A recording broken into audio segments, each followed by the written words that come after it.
Thank you for joining me on this week's Homeowners Be Aware podcast. Yes, it's a new name, but the same information I've been bringing you every week. Your home is your biggest investment. Learn how to protect it. I'm guilty of letting things slide myself, and in the end, I always end up paying for it.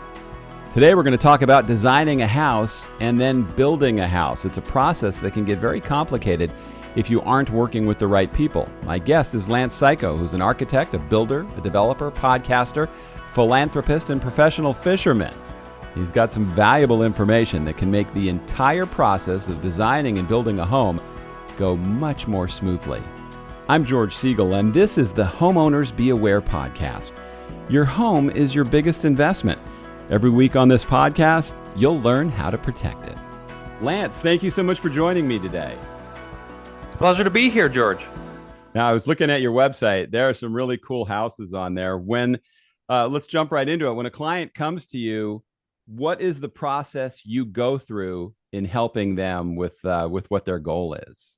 You know, the first thing we're doing is we're listening. And that usually starts with, it's either a phone call or an email or a Zoom, or maybe they head to their site if they're interested in that kind of way.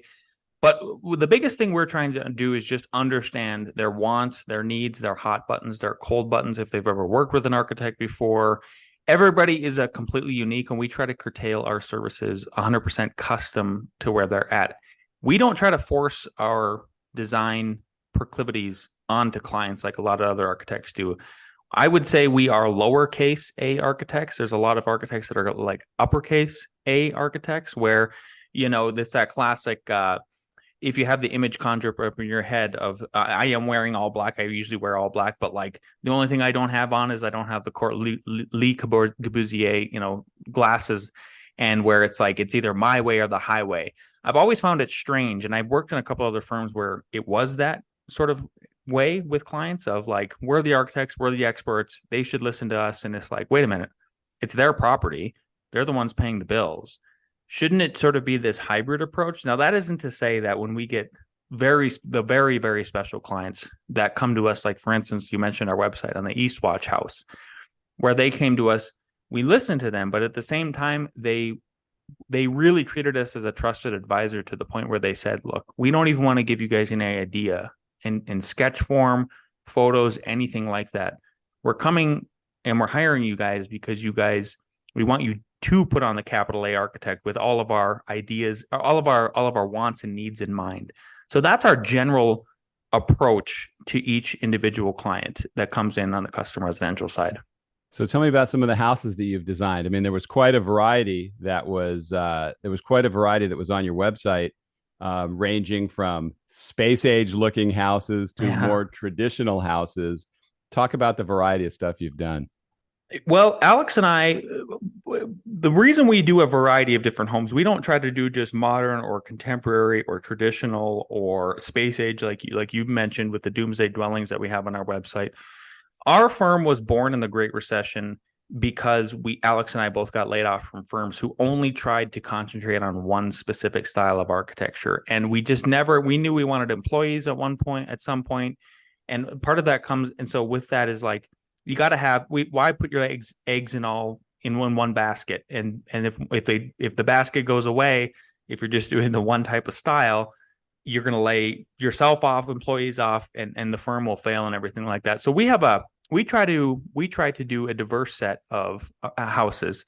Our favorite, obviously, if we could do mountain contemporary, and there's a style that we sort of started to procure here in Colorado, and it really relates to that Eastwatch house again. So if folks are wondering what that house is, if you just Googled Eastwatch Colorado F9 production, something like that, I think we're like 3 or 4 pages deep in Google now, because that house ended up being on the cover of Builder magazine for us. It's featured on Dwell, the online version, and then it went to Arc Daily. And once you get on those kind of websites, then it goes viral. We've had quite a few clients now come in and point to that house and say, that's the style we want. Nobody else is doing that in Colorado at that elevation. And those are really the most interesting ones that we're doing at this point. So it's a series of homes where they are derived from, the concepts that Frank Lloyd Wright really instilled in American architects, which is, instead of trying to dominate the hillside, and that's why I'm emphasizing that these are usually mountain homes that we're doing in this category. Instead of trying to dominate the mountainside, it's better to try to blend with the hillside and work with the topography and work with all the natural elements you have. So those are probably the ones that we really try to strive for it. And our associates, including myself, we have 7 architects in the firm. I really emphasize to them, like, you might only get one of these a year. And that's your really, really special one. And that's where, like, it's okay to put on the capital A architect, because those clients are specifically coming to us as like the very selected, quote unquote, artist as architect for that way. And those are really neat from a multitude of standpoints. Like, they're very clean, they're very modern, they're very minimalist, but at the same time, they are a holistic house, because almost every single one of them, the client has a lot of eco consciousness about them. And we're trying to design them such that they're as passive as possible with solar gain and mitigating in that way. Now, every place in the country has its own challenges when you're designing. I know here in Florida, where I live, you have to be really conscious of hurricanes. You have to look at impending disasters. When you're designing houses in Colorado, I imagine you have to account for cold and snow, but also warm and windy. There's probably a variety of things. How big does code come into play when you're making a design? If somebody wants something that's just completely out there in left field, but you know it's going to blow down in a stiff breeze, what is your role in working with them? Yeah, the natural environment, especially. So those particular houses that are in the Eastwatch series, they're usually located between 7,500 feet in elevation above sea level and 10,000 feet. So very high in the mountains. So there's a variety of factors that we have to employ, and a lot of it comes down to the structural engineering. And our approach to structural engineering is a lot different than other architects. So what we try to do with our associates here is we try to emphasize one of our principles. We have 9 principles that kind of echoes F9 Productions, our firm, and that is, one of them is we're going to model it like it's going to be built. So we actually end up doing the preliminary calculations. We do all of the structural modeling, and then we bring in our engineer who does the final calculations. And what that's allowed us to do is maintain that kind of modernity and design emphasis that we're placing on, like, these as thin as possible roofs, but at the same time balancing them out with, we have to account for huge snow loads. Like, in some cases, we're talking like 135 pounds per square foot sort of thing. So you end up with a lot of steel. You end up with a lot of, if we're doing a lot of glass, like a big glass wall up there, it's like, okay, how do we tackle the wind loads then? So, we already talked about the snow loads. Then there's the wind loads a factor. And then the final one is, like you said, the thermal part of it. When it comes to how are we handling this from a thermal standpoint, whether we're mitigating. The problem with Colorado is the same thing as why everybody's here is we want to look at the mountains. Well, the mountains face west. And how do you tackle that harsh western sun coming into the house through these giant glass windows, while at the same time, like, oh, we have a wind load to deal with. We have, like, how do we shade the whole thing? So we end up producing these homes that have these very, very large overhangs, and do a series of sun testing and modeling in that sort of way to try to mitigate that as much as possible. Well, without completely trashing builders, because obviously you work with them, so I don't want to say and anything. I am one. So my question would be, when you find a community that's already developed, do you think the kind of thought goes into it as when you hire an architect? Because that westerly facing house, as you're saying, that brings up a lot of challenges in how everything goes from there. Where's your TV going to go inside with that sun coming in? What are you going to do to keep the house cooler in the hot times? Does the same thought, or is that really an advantage to going to an architect? Because then they're going to think of things. You guys are going to come up with stuff that will make that house a better experience for the buyer. Yeah, the architect 100% will have a different lens on it than a builder, for sure. But again, as being a builder and working with folks who are builders as well, I don't want to discount them entirely. They have some good thoughts in that kind of regard too. What it really boils down to is, actually, in the curveball I'll throw here, is civil engineers. The civil engineers are the ones that are laying out these neighborhoods with all the roads. Like, it has nothing to do with architecture. It has nothing to do with the builders, even the developers. The developers are going to emphasize, okay, if I buy 10 acres of land and I want to do a new single family subdivision, they're going to hire a civil engineer or a land planner. And those are the folks that really need to be steered, not so much educated, just steered towards, look, if we put all of the roads on an east-west axis, for instance, versus a north-south axis in Colorado, specifically on the Front Range, now all of a sudden if they're facing east-west when you approach them, then it puts maybe the garages on the south side. We're not having garages on the north side dealing with all the snow. Maybe the snow just will melt off a little bit easier, and you open yourself up to a lot more opportunities when it finally does get to the architect. Because even the builders down here who are doing a lot of like stock homes, basically, where maybe they'll do like 4 or 5 different models. In Colorado, they're actually hiring folks like us to do the 4 or 5 different models. So it's really got to be this collective effort. And what Alex and I teach in the engineering department at CU Boulder, thankfully to the civil engineers, and we're trying to sort of infuse that coming from the field out here into academia. And it's just interesting when you see places that have had disasters like Paradise, California. You see it in Malibu. We saw it here in Sanibel and Captiva Island with a hurricane. When these places are designed and there's only one way out or 2 ways out, sometimes as a consumer, you question the thought process and you're going, wow, they should have thought of that. We're in the middle of the woods. There's going to be fires. So you pretty much have to think about all that stuff. Yeah, 100%. Yeah. It's a tricky situation. I mean, people crap on developers all the time in that sort of way. Their big focus, again, is like they got to have the margin to work. And otherwise the project doesn't get financed, whether it's private or it's actual bank that's doing it, right?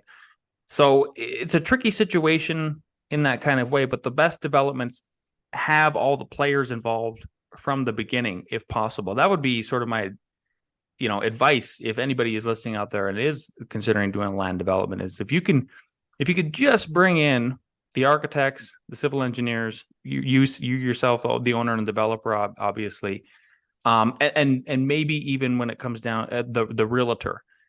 If those 4 entities can be involved right away when the land planning process starts, just for some basic input, I think we would end up with a better product in the end and less complaints.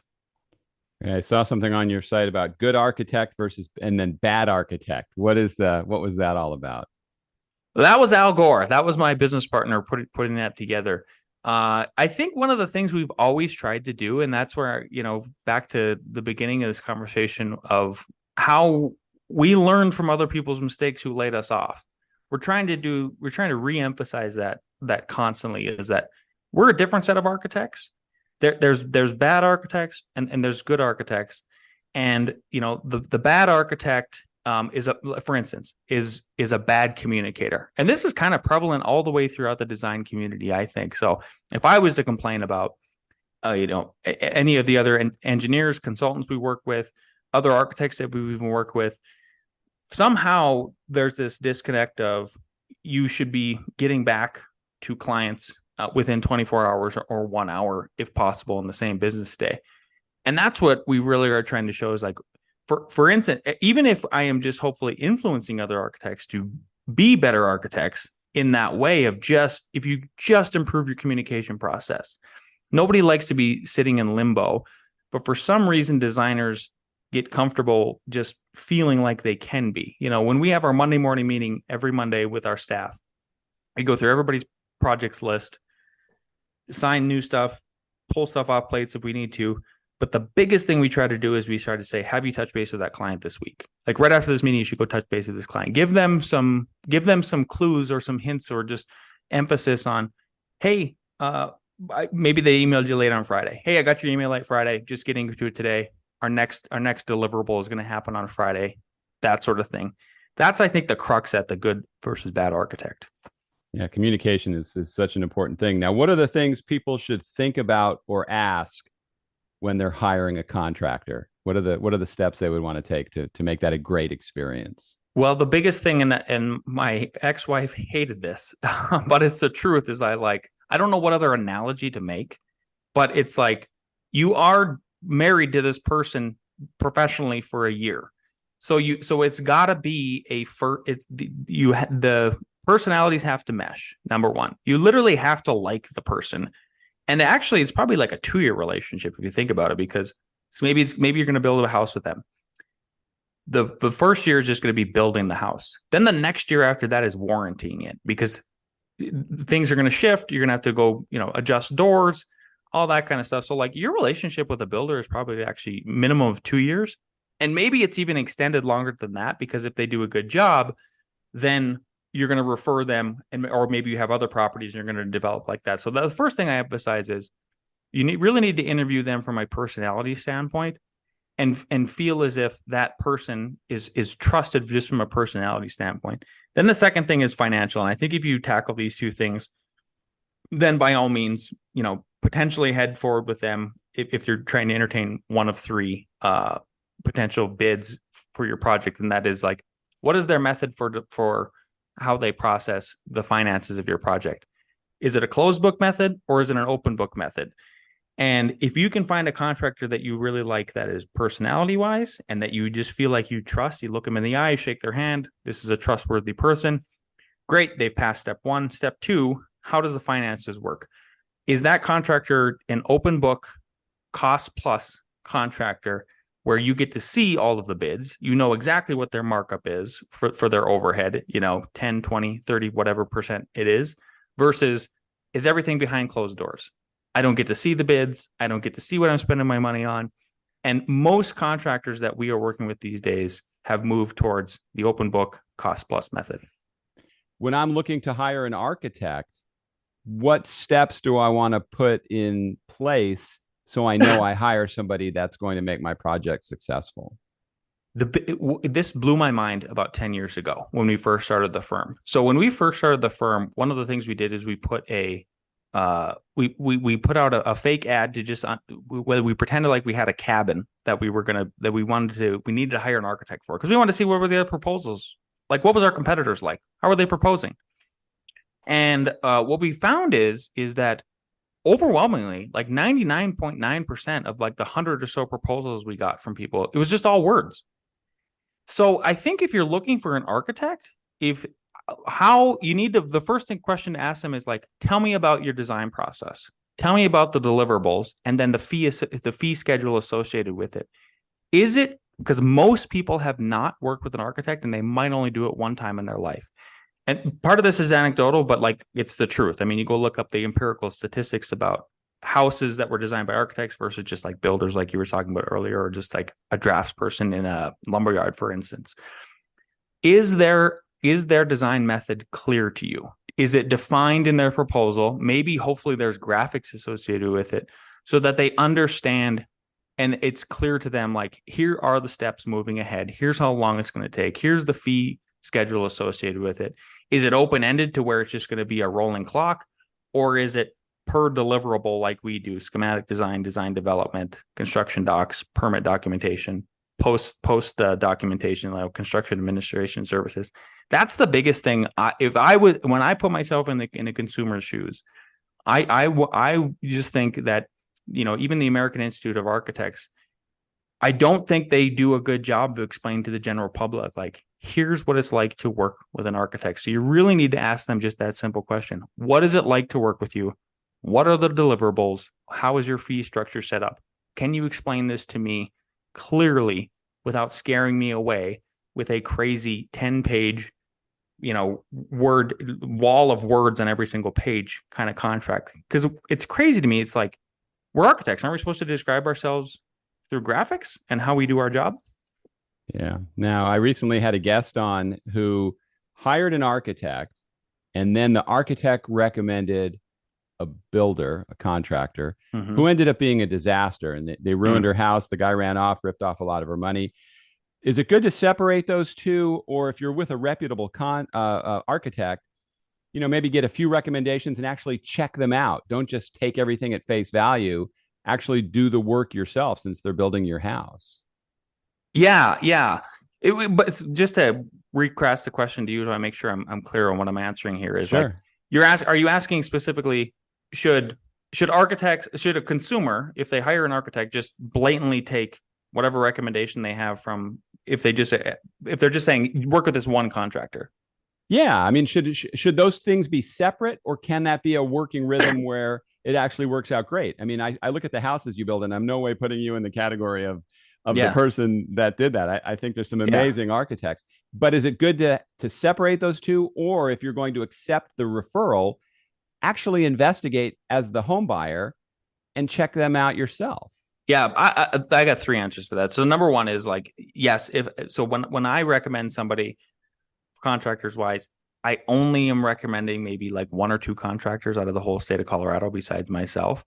But even then, I tell clients, you should still go interview other contractors just so you can see the contrast. If nothing else, just see the contrast. Because again, maybe the contractors that I recommend, it's all open book, it's cost plus.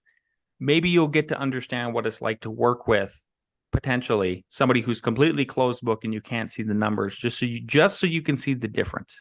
I don't think it can hurt in that kind of way.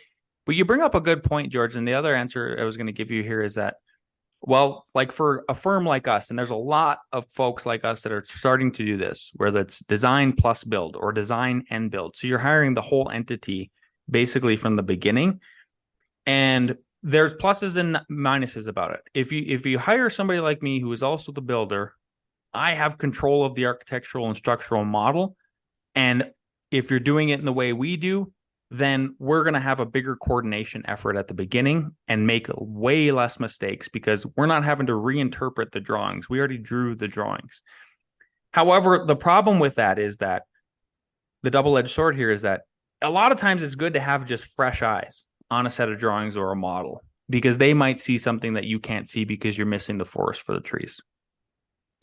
Yeah, interesting. I could see that. I could see both sides of that, definitely. Yeah. The fresh eyes.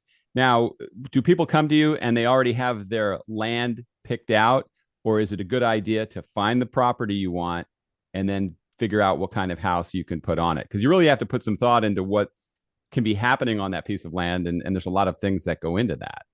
The majority of our clients have land in hand when they come to us, and the deed's already done. Maybe they've sat on the land for like 10 years. The minority of clients, but this is actually like, this would be an ideal world every single time. The minority of clients come in and they say, hey, I have a 60-day due diligence period. I'm in like day 3 of it. And I would like to hire you to just do some feasibility studies. I've set up the contract with who's ever selling the land such that I have this due diligence period, and I'm going to do an architectural study of it just to see if I can do something. Because like on a steep hill, for instance, like the cost can get really crazy in Colorado, because sometimes you end up having to basically pour a second basement, so to speak, like another basement underneath just to keep it from sliding down the hill and stuff like that.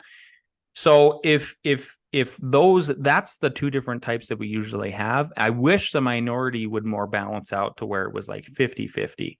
But I realize that's kind of difficult sometimes. Yeah, I think it would be important to really know what you could do on that land. And people probably don't think about this as much. Have there been landslides there? Does it ever flood? Probably less of a problem up on a hill, but the water could be coming rushing down the hill. People really need to do their homework, because that can be a very costly decision. Yeah, 100%. Yeah. And I don't like, that's where the disconnect between realtors and architects comes in. And it would be great if we could move away from that disconnect. I just did a big blitz like early in the year where I reached out to about 200 different realtors, and only about like a handful of them got back to me, where I was just introducing myself. And I was saying, hey, if you guys ever need, when you guys get under contract with, it doesn't matter what property it is actually, but like right away, I'd be happy to come down, meet with your client. And it only takes me a half hour of research to just look at what can you do with the property, whether it's commercial or residential. Because honestly, the realtors aren't even supposed to do that legally from an architectural standpoint, and they sort of get pinned in this kind of way. That'd be my wish list. If I could snap my fingers and we just started having that kind of relationship industry-wide, nationwide, I think we would all, because some of these owners get pinned into like really problematic parts, and it's not the realtor's fault. For instance, just permitting. Like if they came in and they bought, or they're going to lease a 2,000 square foot property, commercial space, and they're going to put it in a new store of some sort. The realtors don't know how long it actually takes to get a building permit in, like, let's say Denver. But I do. And if I could just have 5 minutes of their time, and while they're even negotiating the lease, and say, like, you need to have it in the lease before you start paying the rent, this is what it's going to take for permitting. Same thing happens for a house. Yeah, you would think the ones that want to be really good at their job would be interested in doing that. Now, AI is changing a lot of things for a lot of professions. I know it's having an effect on what you guys do. Is it a good thing or a bad thing in your opinion? Both. It's the double-edged sword, right? Because it will 100% consolidate the labor down to, you can do more as one person than if you were, than having a staff of 4, for example. And where this all started with us and the architects specifically is when we switched from AutoCAD over to building information modeling, where instead of us just drawing 2D lines, now when we switched over to Revit architecture or any of these other kinds of softwares, when we're drawing the 2D wall in a plan view, it's extruding it in 3D. So it was sort of a very dumb version of AI at that point. But the analogy I'm trying to make here is that, like, it really made you, the individual, once you switched over to that software, be able to produce the same amount of drawings as if it was like 3 draftspeople versus 1. So it's going to consolidate, not completely, but to an extent, the labor down to, you can do more as just one person. So when people look at it from sort of a Luddite view, right, where they're worried about technology basically taking away jobs, it kind of is in that way. But at the same time, if I look at it and I go, well, I'm going to try to stay ahead of the curve as much as possible and be right between the bleeding and the cutting edge of the things we're seeing come out from ChatGPT and Midjourney AI, and then all of these little plugins that are coming into our software now, where, for instance, don't you want to be the kind of architect where you're not having to do a lot of cleanup on the drawings, just kind of like tidy work? And so the positive there is, if we start having these AI plugins that, like, place all our drawings on a sheet, and instead of us doing that over a 4-hour period, it only takes like a click of a button, and maybe it does it in about a minute. We have more time and if we are able to keep our fees the same, well, now all of a sudden our profit margins went up, right? And then on top of that, we should be able to spend more time designing, that's what everybody wants to do. If you're an architect, like, you want to be in the design mode more than the execution and the cleanup mode. Yeah, I was wondering if you think that people are going to try to end up doing those things themselves. I know in my profession, once the iPhone got to be such a good camera, people are less likely to hire a video production guy because they go, I'll just go out and shoot it myself. I can do this myself. And what they find out is there is a certain art and skill to that you cannot replace. And I think ultimately that's the same with AI. It's as good as what you put in it to try to get the information back out. So are you worried that some people might try to do it themselves, or they probably wouldn't have been customers anyway? They wouldn't have been customers anyway. Yeah, that's exactly it. So it's not so much a worry. I think it's just recognizing it. And the stoic mindset is, they wouldn't have been clients anyway. And do I really want that client as it were? Maybe they'll call me to bail them out when they go to try to submit the drawings, and then they come back and they go, hey, turns out we need an architect because I missed X, Y, and Z on the code research. Yeah, I mean, I can tell when I've gone and looked at houses where you can tell that an architect hasn't been involved, when there's all that dead space, because you guys know how to efficiently make that house work. Whereas somebody that's just playing around, all of a sudden they end up with a corner that does nothing, or at the top of the stairs where there's extra space, or they put things in the wrong locations. I mean, there's a real skill to what you guys do. Yeah, 100%. Yeah. I mean, it's the 10,000 hour plus rule, right? We're like, well, we spent 10,000 hours doing that. Maybe the customer that we're describing spent 10 hours doing it and they got it done. But there's a big gap there, right? And that's the value proposition. The value proposition is, sure, homeowner, like, if you got a hold of a decent set of software and there's AI infused with it, where the AI is supposed to layer on that gap between the 10 and the 10,000 with all the code stuff, or maybe, getting rid of wasted space, stuff like that. Like, I could totally see it happening in the future. It's still AI. Like, if you look at any of the images from Midjourney right now, where they have people, why are the hands all crappy? because that's a perfect example of anybody who's listening who's ever went to like done any fine arts in college. I distinctly remember one of my professors saying like he would make fun of us because he would say like if the hands are some of the hardest things to draw, even if you're a trained artist. And he would say like, I need less flippers because that would look like flippers. So it's that same sort of like missing gap. Yeah, no, that's definitely true. There's things on there that it's hard. I mean, I'm struggling to get quality stuff out of it. I find it's good for simple thing, putting a draft of a script or doing something. So it'll be interesting to see how that technology goes. Any final kernels of wisdom you want to leave people that are thinking of going through the process of building and designing a house with an architect and a builder? You know what? We have a really great video series on YouTube. If you go to YouTube/Inside the Firm and check out, I have a how to work with an architect. And then there's 3 accompanying videos after that say how to read plans. And it gives you, so even if you don't hire us, you hire somebody else, great. You know how to work with an architect, and then maybe you know how to read plans. Because that's a big problem, right? Is like, well, people like it's so strange to me. It's like, I don't know if architects are just losing the focus with it, where they're like, we just expect people to read plans. It's like, no, you have to educate them in that sort of way. So that would be it. It was go check out that playlist. Don't be afraid to just pick up the phone either. Call an architect or 2 or 3, call some builders, call around, feel it out, but to rip the Band-Aid off, because the more you just try to do on your own without even doing the inquiries, I think you're setting yourself up for failure. That's great advice. Lance, thank you so much for your time today. All your information will be in the show notes, and people should definitely check out your website. There's some really cool houses on there. Thanks, George. Appreciate it. Thank you for joining me today on the first episode with our new name, Homeowners Be Aware. I really hope this can be a wake-up call if you're buying a house about what to look for, and a great way to learn about important things that will help you with your current home. I'm going to keep saying this. It's your biggest investment. Learn how to protect it. I keep learning new things every day. If you have a story about your home experience that is good or bad, use the link to the contact form that's in the show notes. Let me hear about it. I'd love to have your story on an upcoming episode. Thanks again for listening. See you next time.